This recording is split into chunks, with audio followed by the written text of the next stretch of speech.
안녕하세요. 저는 60대 남성입니다. 최근에 아주 친한 친구의 아들이 결혼식을 올렸었습니다. 그래서 축하하러 가서 지난 일들이 떠올라서 사연을 쓰게 되었어요. 대학원 시절 조교이신 아내를 만나서 사귀게 되었고 결혼까지 했습니다. 그리고 대학 교수가 될 때까지 쉼없이 공부하고 일을 하다가 오로지 살림과 내조에 전념하게 되었습니다. 그러다가 우리 부부 사이에 아들과 딸이 태어났죠. 아내는 계속해서 살림 일을 하면서 아이들도 키웠습니다. 그러다가 아이들이 모두 성인이 되고 직장 근처로 이사하게 됐어요. 그때부터 아내가 이상한 모습을 보이기 시작했어요. 더 쉬어야 하는 거 아닌가요? 무슨 일이 있었나요? 아니요, 그냥 우울증이다. 내 개념이 매우 심각해서 그렇다. 많은 부담이 있는 듯하다. 그래. 갱년기가 아니라 아이들이 집에 없어서 뭔가 이상한 것 같아. 괜히 우울해. 당신은 너무 품 안의 아이처럼 챙겨주는 것이 아니야? 아이들도 성인이 되어서 이제 자신의 길을 찾아가야 해. 우리가 계속 품고 있어야 하는 것도 아니야. 말이야.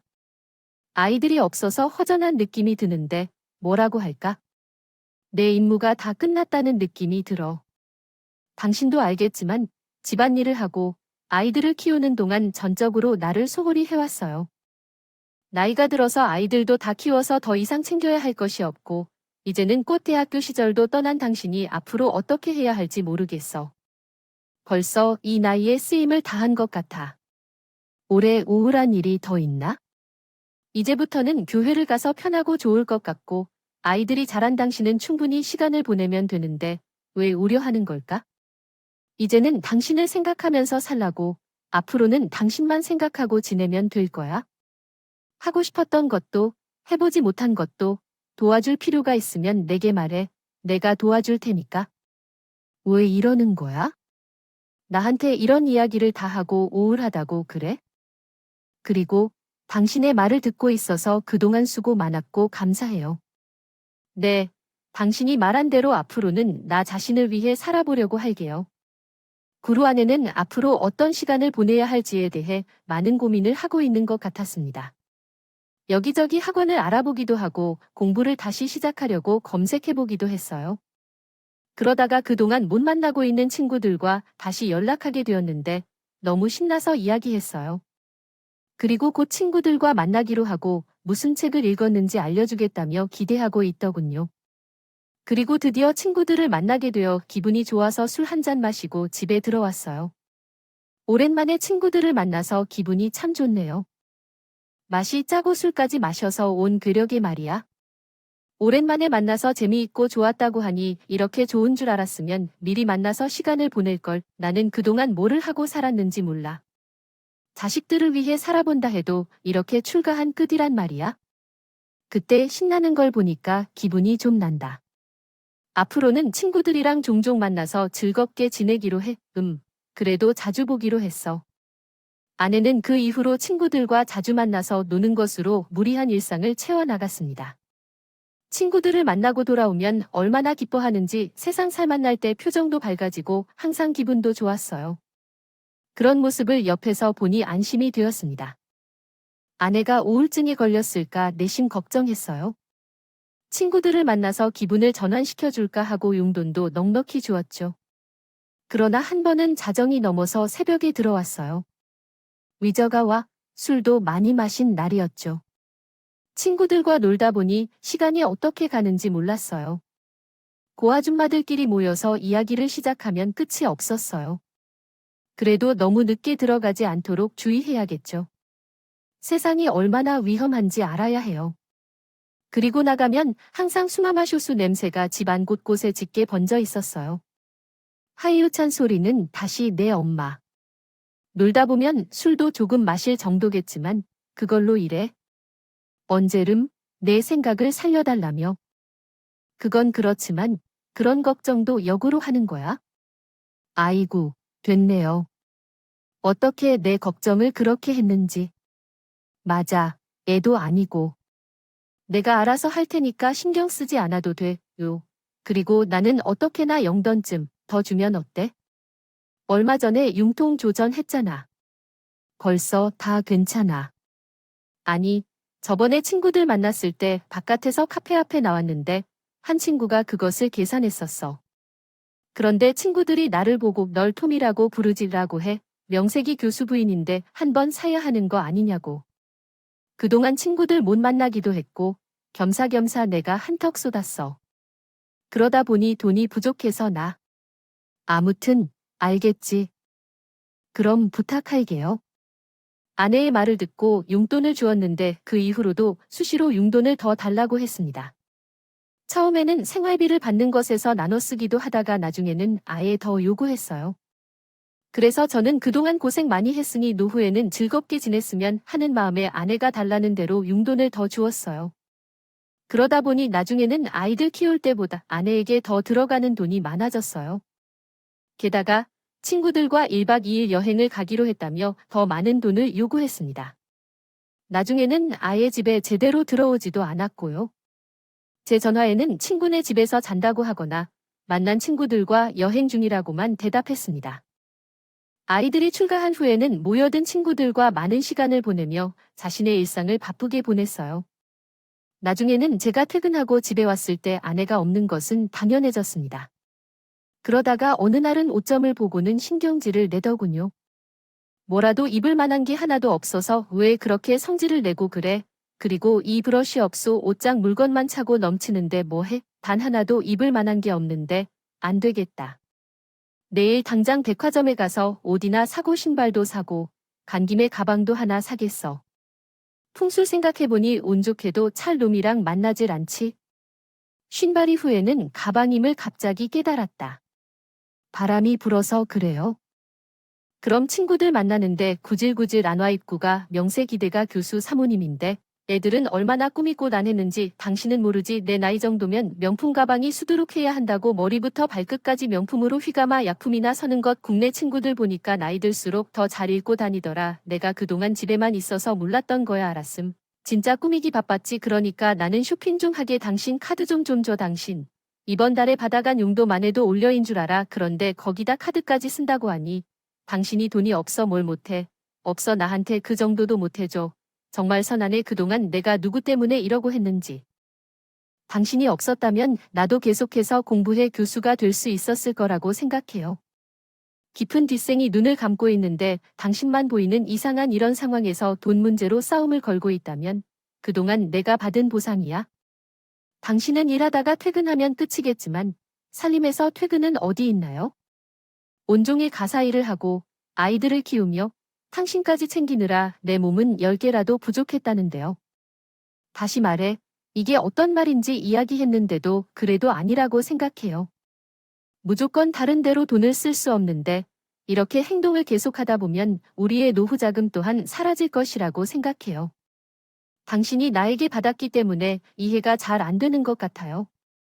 이번 달에만 쓴 돈이 1,000만 원을 넘는다면 아무리 친구들과 어울리더라도 누가 한 달에 그렇게 쓸 수 있을까요?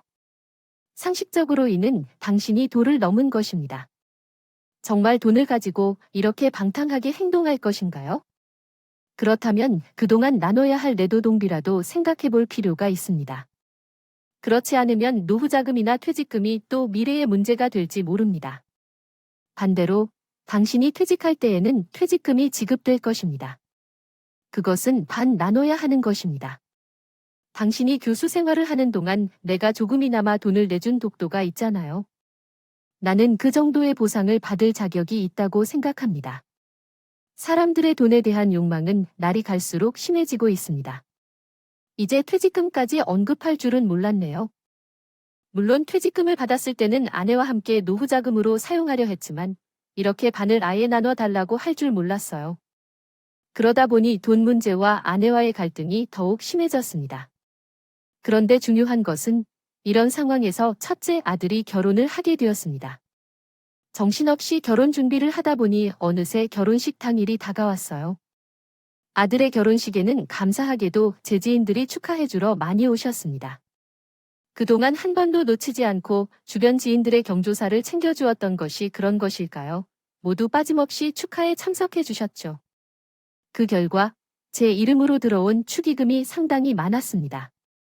결혼식이 마무리되고 아들이 따로 절을 드는 모습을 보고 봉투를 내밀었습니다. 아버지, 이것이 오늘 들어온 축의금이에요. 내가 생각한 것보다 꽤 많이 돈을 받았네. 이것으로 너희 신혼집에 도움이 될까? 다시 한번 결혼을 축하한다, 아들. 감사해. 축의금은 일단 아버지가 가져가 주세요. 두 아이들을 위해 큰돈을 챙겨야지. 아버지 지인들이 많이 와서 이 정도는 나온 거겠지? 하이브, 이런 걸 모를 건가? 부모로서 자식을 도와주고 싶은 마음은 이해하지만 너는 계속 아빠 마음을 무시하면 정말 속상해. 알겠어, 아버지. 감사하게 받을게. 그런데 바로 신혼여행을 가면 이런 상황이 챙기기 어려울 것 같아요. 둔 금액이 꽤 커서 은행에 넣어야 할 것 같은데 아무래도 가지고 다니는 게 불안해서요. 아버지께서 가지고 집에 가져다 주세요. 오, 그래 알겠다. 그럼 내 말대로 큰 돈이니 불어날 수 있지. 그런데 가져다 놓고 있을 테니까. 신혼여행 다녀오면 그때 줄게. 우리 잘 다녀와. 아들이 부탁하는 축의금을 챙겨 집에 왔습니다. 그리고 안방에 잘 보관해 두었어요. 그 모습을 본 아내가 궁금한 듯 이게 뭐냐고 물어봤습니다. 당신, 그 봉투 무슨데? 아까 세훈이가 건네는 것 같은데, 이거 축의금이야. 축의금이 그 국을 위해 세훈이가 당신한테 줘. 말도 없이 잠시 맡겨둔 거야? 그런데 금액이 있는 거네. 이렇게 큰 돈을 신혼여행 때 가져갈 수는 없잖아. 당장 은행에 맡겨둘 수도 없고 말이야. 돈이 얼마나 큰지 계산해보면 대충 15만 정도 돼. 처음 아닐 무슨 축의금이 이렇게 많이 들어오다니. 나도 놀랐어. 감사하게도 여러 지인들이 큰 금액을 넣어주셨다고 해. 너도 그래? 그런데 친구들한테 인사도 안 한 것 같은데?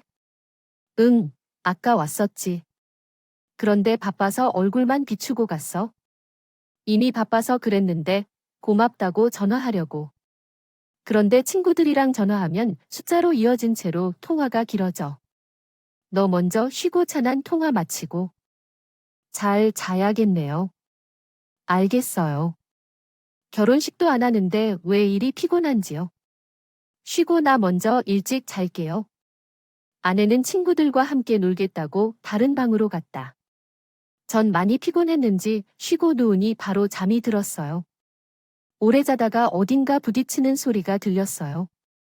소리에 깨어나 영신경이 쓰였는지 눈을 떴습니다. 옆을 보니 손에 묶인 줄이 있고 제 손에도 묶여 있었어요. 어떻게 된 상황인지 주변을 둘러보니 어둡고 누군가 방을 뒤지고 있었습니다. 저는 놀라서 소리쳤어요. 그 당시에 누구야? 내 목소리를 들은 채 안방을 뒤지던 써니는 흠집이 남을 만큼 논란스러웠는데 열린 서랍 속 축의금 봉투를 발견하고 재빨리 집을 빠져나갔습니다. 그때 제 아내는 긴장을 풀며 놀란 마음을 터뜨리더군요. 서두르며 아내가 놀고 불고 난리를 피우던 손을 묶인 줄을 풀어주고 다시 손을 풀었습니다. 그리고 곧바로 경찰에 신고했어요. 평생 처음으로 도둑이 들었다는 사실에 매우 놀랐습니다. 그런데 제뿐만 아니라 아내도 매우 놀란 듯 했어요. 경찰은 집안을 둘러보더니 말했습니다. 보니까 저쪽 빵통을 통해 들어온 것 같아요. 창문이 열려 있었더라고요. 저쪽 땅 창문이었죠. 그 창문은 잘 열어두지 않았는데 왜 열려 있어요? 치우는 것을 잊어버렸네요. 아까 여러 번 말을 했어요. 친구랑 통화하다가 좀 더워서 창문을 열었는데 정신이 없어서 닫는 걸 깜빡했네요. 아빠, 내가 잘못해서 도둑에게 기회를 줬어요. 미안해요. 아, 그렇게 난 거군요. 미안하다고. 당신이랑 나 다치지 않고 다행이에요. 그래도 우리 세 식구니 축의금이었는데 그걸 혼란 속에서 가져가 버리니 어떻게 할까요? 지금 돈이 문제가 아니에요. 도보성 목숨이 중요해요. 그렇게 생각할 거예요. 걱정 마요. 3은 2주 후에 돈을 내면 될 거예요. 그나저나 당신 열어줬어요? 땅 필잖아. 당신은 나도 어디다 친구도 없어. 그래서 다행이다. 괜히 나 때문에 네가 고생하고 있고 그래도 우리 둘 다 해피하니 다행이야. 만약 잘못됐다면 어떻게 할지 상상하고 싶지 않아.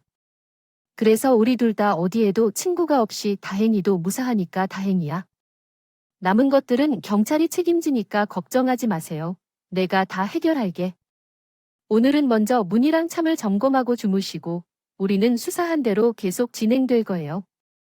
무엇인가 나오면 연락드리도록 하겠습니다. 어찌됐든 우리가 잡을 수 있을 거예요. 돈이 많이 필요하긴 해요. 출신금을 말씀하시나요? 수사를 해봐야 알 것 같지만 말씀해주신 인상착의로 보았을 때 얼굴이 다 가려진 상태이니 수사기관이 좀 오래 걸릴 것 같습니다. 금방 CCTV도 살펴볼 텐데 잡기 어려울 수도 있어요. 그래도 최선을 다해 수사해 보겠습니다. 앞으로 순찰을 강화하겠습니다. 알겠습니다. 잘 부탁드립니다. 아내는 자신의 실수로 아들의 축의금이 도둑맞았다며 속상해했고 계속 마음에 걸렸는지 경찰에게 연신 부탁했습니다. 저도 아내처럼 마음이 편치 않았지만 못 찾을 때 제 돈으로 해결하겠다고 생각했습니다. 그리고 혹시나 나중에 아들이 이 사실을 알게 될 때 놀라게 될 수도 있을 거예요. 아내에게는 우리 서로 비밀로 하자고 했어요. 그렇게 놀란 마음을 진정시키며 그날 일을 서서히 잊어간 지 한 달 정도 되었을까요? 어느 날 경찰서에서 연락이 왔습니다. 돈을 훔쳐간 도둑을 잡았다는 소식이었어요. 저는 하던 일을 급히 마무리하고 경찰서로 향했습니다. 그런데 경찰서에 들어가자마자 아내가 보였어요. 경찰서에서 아내에게도 연락한 건가 싶어 아내에게 아는 척을 했습니다. 당신 온조할 수 없는 형사님, 수고 많으십니다. 범인이 잡혔다는 연락을 받고 왔어요. 그나저나 범인은 이 사람입니까?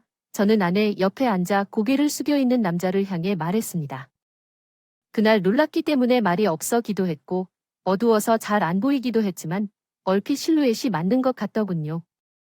아직 얼굴은 완전히 확인하지 않았지만 대강 봤을 때 생각보다 젊은 사람 같았습니다. 그리고 저는 형사님과 더 대화를 나누려고 아내 앞에 앉으려는데 뭔가 이상했습니다. 앉아있는 사람 안쪽에 손목이 이상해서 보니 수갑 이부가 있었거든요. 유부, 당신 손목에 그 수갑은 뭐야? 형씨님을 수갑을 차고 있어요. 형사님, 이게 어떻게 된 건가요? 왜 우리 앞에서 수갑을 차십니까? 제 질문에 그 안은 아무 대답 없이 9개를 푹 숙인 채 앉아 있었습니다. 그러자 형사님께서 한숨을 내쉬셨다. 내쉬하다가 말씀하셨는데 이걸 어떻게 해야 할지 난감하네요. 하지만 이 사람은 현행범으로 붙잡혔다는 것입니다. 부인은 함께 공부한 사실이 드러나서 여기 계시네요. 지금 소리를 내고 계신 것은 무엇인가요? 우리 모두가 궁금해하고 있습니다. 이야기를 해주세요. 죽은 형사님의 몸 상태가 오해를 받고 있구나. 그러나 그럴 리가 없죠. 비교도 안 되는 얘기죠. 제 질문에 고개를 숙이고 있던 분께서는 울음을 터뜨리셨습니다. 그리고 계속해서 함께하던 오늘을 떠올리며 우는 모습을 보였어요. 부인하지 않는 그 모습을 보니 갑자기 많은 감정이 섞였습니다. 아내를 때리고 아내에게 거짓말을 하고 돈을 훔쳤다니 정말 죄송합니다. 저는 그때 정신을 잃고 있었던 것 같습니다. 필요하다면 형사처벌을 받아야 하는데 귀단이 너무 심각해서 제발 저를 용서해 주십시오. 저는 그때 제 정상적인 상태가 아니었던 것 같아요. 당신 말처럼 그런 게 아닌 것 같습니다. 이 자식과 어떤 관계인가요? 어떻게 되어서 보물을 여기에 있는지 알려주세요. 거짓말하지 말고 진실을 이야기해 주세요. 더 이상 날 속이지 않겠습니다. 그러니 사실대로 말해주세요. 큰 소문을 퍼뜨리려고 합니다. 이 자식들을 출가시키고 홀로 남아있어서 외로웠는데 친구들과 사귀다 보니 새로운 세계를 알게 되었습니다. 그래서 친구들과 술집에 갔는데 호빗은 남자들과 붙어놨습니다. 그냥 재미삼아 한 번 놓은 거였는데 몇 번 만나다가 이 자식과 관계를 맺었습니다. 갈 때까지 기다려 주세요. 지금 제 남비로 불륜을 짓다니 말도 안 돼요. 그런 짓은 하면 안 된다고 나도 알지만 술 취해서 저질러버린 일 중에는 아무렇지 않게 들렸을지도 몰라요. 맞아요. 하지만 제가 사랑하는 건 여러분이세요. 그 남자를 그냥 재미삼아 만난 거예요. 다시 젊은 시절로 돌아간 기분이었고, 그때처럼 이어간다는 게 느껴져서 그런 거겠죠. 됐어요. 이 놈이랑 여태 내 땅으로 떼도 오더라도 안 되겠죠? 내가 번 돈으로 딴 놈이라도 되겠죠?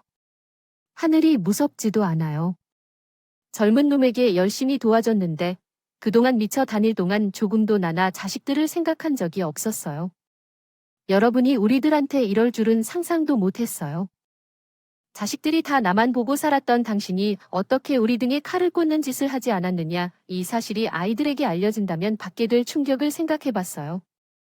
험한 얘기하는 사람이 젊은 놈이랑 불륜을 저지르고 거기다 우리 아들 축의금까지 노린 것을 알면 얼마나 상처를 받을지요. 아내는 내 이야기를 듣고 계속 흐느꼈던 이 자식이란 말에 순간적으로 정신이 돌아온 것 같았던 참에 급하게 무릎을 꿇고 용서를 원했습니다. 제발, 나는 정말 잘못을 저질렀어요. 앞으로 살면서 저지른 그 잘못들로 인해 들도록 당신을 괴롭히지 말아주세요. 이런 패밀리 해체가 그냥 우리를 분해시킬 것이라는 말은 얼마나 날 미워하게 만들까요? 그대, 제가 잠시 비쳤었는데요. 그러니까 그대가 참 좋은 사람이라도 처음부터 이렇게 될 일은 없었을 거예요. 말했잖아요. 나를 위한 삶을 살라고. 이게 정답은 아니지만 그냥 끝까지 그렇게 살아야 했어요. 그동안 행복해 살았다가 집에만 갇혀있던 것에서 벗어나서 여러 사람을 만나고 다니니까 그동안 살아온 내 삶이 허무하게 느껴지더라고요. 제가 그대와 아이들에게 잘못을 한 것은 맞지만 크래프트크 씨가 어떻게 살아있다는 것을 느낄 수 있을 때 말이에요. 그래서 다툼도 좀 덜하게 조금 더 함께하면서 이렇게 되었어요. 변명하지 말고 좋다고 했으니 그대가 뭐라고 해도 그대의 잘못은 변하지 않고 그대가 우리에게 큰 상처를 줬으니 난 사실 한마디의 거짓도 없이입니다. 아이들에게 다 전해야 할 것은 아무리 미쳐도 도덕성은 일치해야 한다. 넌 새로운 삶을 살아가고 있다고 느끼는 동안 사실은 널 망가뜨리고 있었겠지. 불륜을 저지를 것만으로도 이미 큰 죄인데 내 연봉을 빼돌고 아들의 축의금을 훔친 건 정말 최악이야. 너는 나에게 엄마 자격이 없다. 내게 계속 울부짖으며 용서를 구했지만 그런 아내가 되어주지 못하는 척하며 곧바로 아들에게 연락해버렸어. 그리고 경찰서에 신고했어. 얼마 안 남아 아들의 퇴근 시간이라 생각대로 일찍 도착할 수 있었어. 그리고 경찰서에 들어가기 전에 이미 아들에게 그동안 벌어졌던 일을 이야기했고 내 잘못도 솔직히 밝혔어. 아들은 제 말을 듣고 믿지 못하겠다는 표정으로 경찰서에 들어가더니 의자에 앉아 수갑을 차고 있는 아내를 보자 멍하니 쳐다보기만 하더군요. 아내도 뭔가 느꼈는지 고개를 돌려 아들의 얼굴을 확인하고 곧바로 아들 앞에 무릎을 꿇고 대성통곡했습니다. 세훈아, 엄마가 될 미안을 청하며 너한테는 얼굴이 없을 만큼 큰 죄를 지었다. 겁마가 미쳐도 곱게 미쳤어. 야하는 때 더한 테크 상처를 줘서 미안해. 하지만 세훈아, 하나만 덜 정말 사랑해. 엄마가 미쳤더라도 이해를 청해주면 안 될까? 험아, 아빠를 이렇게 헤어지기도 싫지만 더는 이들과 함께 있는 것도 더는 불쾌해서 제발 이 못난 엄마를 한번 용서해 주시겠니?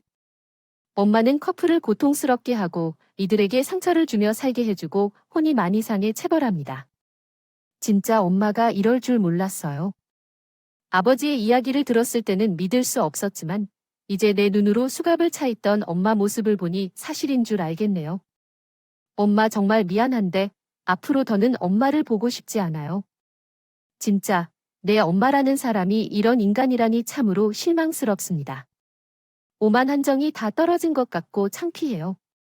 앞으로 절대 다시 우리 앞에 나타나지 마십시오.